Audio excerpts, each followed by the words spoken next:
ఫ్రీగా నేర్చుకోవాలా? అప్టాక్స్ తో మా ఉచిత లైవ్ వెబినార్లలో చేరండి. ఆల్గో ట్రేడింగ్ కేవలం ₹10 బ్రోకరేజీ అందుబాటులో ఉంది. ఇప్పుడే అకౌంట్ ఓపెన్ చేయండి.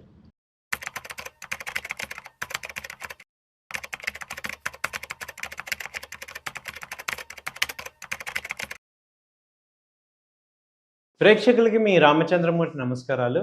ఈ వీడియోలో మనం రీసెంట్గా సెంట్రల్ గవర్నమెంట్ పెట్రోల్ ప్రైసెస్ పెంచింది. ఫస్ట్ 108 మన తెలంగాణలో చూసుకుంటే 108 నుంచి ఇప్పుడు 107 ఉండేది, ఇప్పుడు 113 దాకా వచ్చింది. దాదాపు 3% 4% దాకా పెరిగింది. అలా అయితే అసలు మిగతా కంట్రీస్లో ఎక్కడ ఏమున్నాయి, ఏవి ఎంత పెరిగినాయి, ఈ యొక్క ఇరాన్ వార్ వల్ల పెట్రోల్ ప్రైసెస్ ఎంత హైక్ అయినది అనేది మనం చూద్దాం. ఇప్పుడు మయన్మార్లో చూసుకుంటే దాదాపు 90% పెరిగింది మయన్మార్లోనే లాస్ట్ 3 మంత్స్లో. అలాగే మలేషియాలో 56% పెరిగింది మలేషియాలో. అలాగే పాకిస్తాన్లో తీసుకుంటే 54% పాకిస్తాన్లో పెరిగింది రేటు. అలాగే యూఏఈ తీసుకుంటే 52% పెరిగింది. అలాగే యుఎస్ఏలో 52.4% పెరిగింది. శ్రీలంకలో తీసుకుంటే 38% పెరిగింది. అలాగే కెనడాలో 31% పెరిగింది. అలాగే ఫ్రాన్స్ 20%, యూకే ఆల్మోస్ట్ 19%. కేవలం మన ఇండియాలో వచ్చి 3.2% సేమ్ టైంలో పెరిగింది. సో సెంట్రల్ గవర్నమెంట్ దీన్ని బట్టి కేంద్ర ప్రభుత్వం ఎంత జాగ్రత్తలు తీసుకుంటుంది అనేది మనం చూడొచ్చు.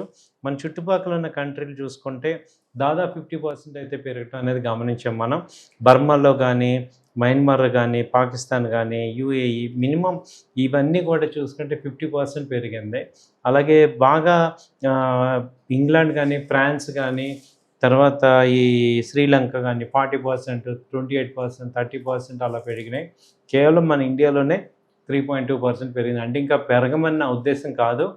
మనం కూడా ఏంటంటే రియాలిటీ ఏంటి, మిగతా కంట్రీస్ ఎలా ఉన్నాయి, మన కంట్రీ ఎలా ఉందనేది ఓన్లీ క్రాస్ చెకింగే. దీనికి మేజర్ కారణం వచ్చి మనకి రష్యా పెట్రోల్ అనేది మనం కొంటున్నాం కాబట్టి మనం ఎక్కువ పెట్రోల్ని స్టోర్ చేయగలుగుతున్నాం. లాస్ట్ 2 మంత్స్లో చాలా విపరీతంగా పెట్రోల్ మనం స్టోర్ చేసాం. మన దేశీయ అవసరాల కోసం వాడుకుంటున్నాం కరెక్ట్గా. అందుకనే మనకి వాళ్ళ కష్టకాలంలో ఆదుకుంది.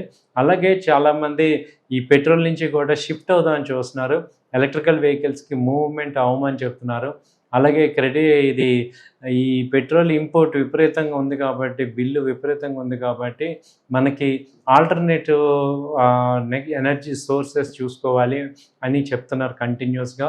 సోలార్ కానీ, అలాగే ఎలక్ట్రికల్ వెహికల్స్ ఇలాంటివన్నీ మనం వేరేవి చూసుకోవటం ద్వారా మన యొక్క పెట్రోల్ బిల్ ఇంపోర్ట్ని తగ్గించుకోవడం ద్వారా మనం పెట్రోల్ని అదుపులో పెట్టుకోవచ్చు, కంట్రోల్ చేసుకోవటం అనేది చాలా అవసరం. ఇప్పుడు ఈ ఇరాన్, ఈ యుఎస్ఏ వారు ఇప్పుడిప్పుడే తగ్గేటట్టు లేదు. ఎప్పటికప్పుడు మనకి చెప్పేది ఒకటి, అక్కడ జరిగేది ఒకటి. పీస్ డీల్ అవుతుంది అంటున్నారు కానీ ఎక్కడ కూడా కన్క్లూజన్ అయితే రావట్లా. రీసెంట్గా నిన్న కూడా ఇరాన్ మీద బాంబులు వేసింది అమెరికా. అమెరికా యొక్క అంతరంగం మనకు అర్థమవుతుంది. వాళ్ళు ఎట్టి పరిస్థితుల్లో ఇరాన్ని శాంతి ఒప్పందం ఎటు అయ్యేటట్టు లేదు. మళ్ళీ యుద్ధం కంటిన్యూ అయ్యే ఛాన్సెసే కనపడుతున్నాయి. సో అందరం కూడా జాగ్రత్తగా ఉండాలి.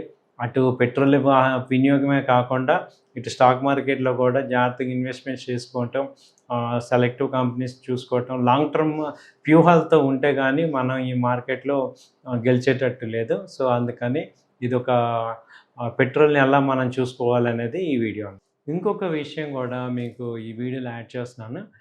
ఫండమెంటల్గా ఒక కంపెనీని ఇన్వెస్ట్ చేయాలి, బై చేయాలంటే మేజర్గా చూసుకోవాల్సిన 5 విషయాలు, రేషియోస్ ఏంటి అనేది ఫండమెంటల్గా చూసుకుంటే ఫస్ట్ P/B రేషియో అనేది మనం చూసుకోవాలి.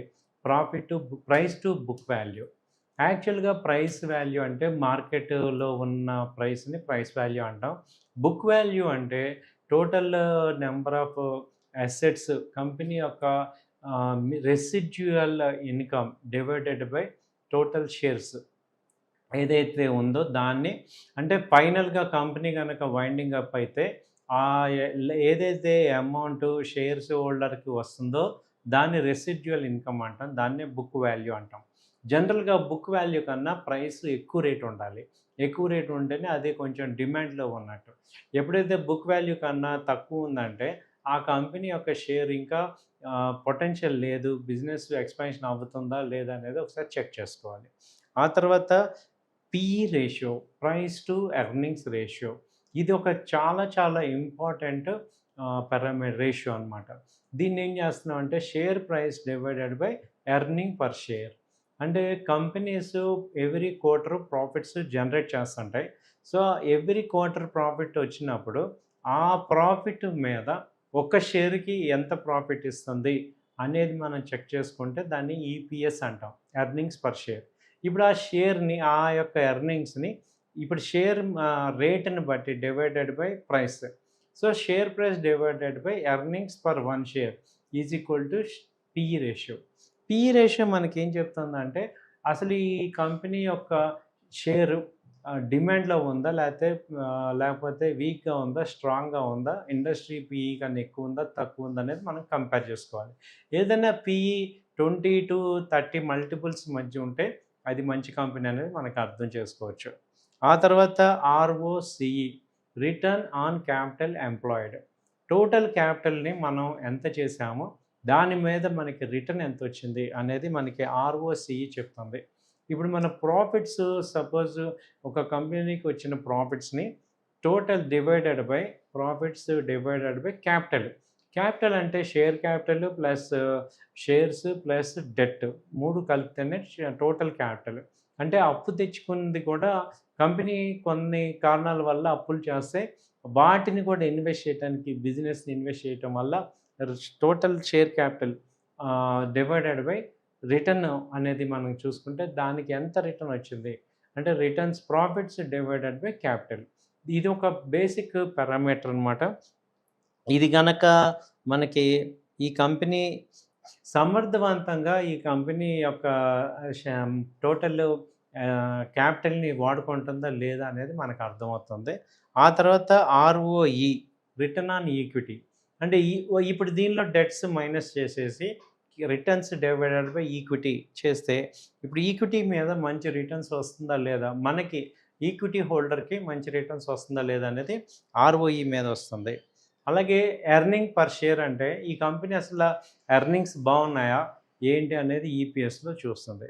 సో ఈ 5 మనం చూసుకుంటే ఒక లాంగ్ టర్మ్ ఇన్వెస్ట్మెంట్ మనం సరిగ్గా చేయొచ్చు అండి. థ్యాంక్ యూ అండి. నమస్తే.